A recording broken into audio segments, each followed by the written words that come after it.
Bukas sa daan sa kinabukasan ng taong bayan. Di lang salita ito ang pamayanan handang-handa. Hindi naghihintay ng tulong mula sa iba, kundi tumatayo, umaaksyon sa bawat sakuna, sa bawat hamon ng panahon. Mga kabataan puno ng lakas, mga may karanasang puno ng karunungan, sama-sama silang nagtutulungan.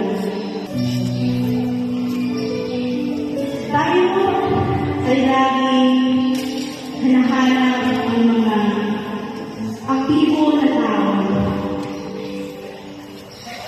Mga kabataan na puno ng pangarap.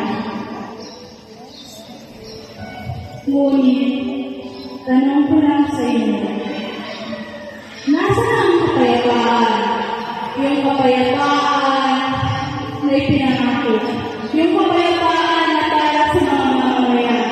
Ang pusong naliliyo sa kayamanan, nakakalimutan. Inuubos para sa ikauulan. Ngunit sa uliwanan ng mga nalakamasa. Mga kabataan na dapat ipaaral. Ngunit dahil ang mga pamilya.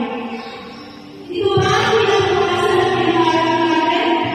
Ito ba ang mahal na pinagalapan natin? Hindi. Hindi natin makakalakan buong panahon.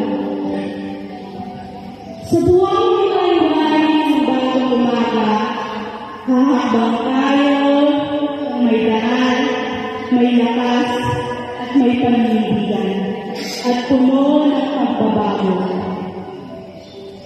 Mga kamay na nagtutulungan, nagtatanim ng puno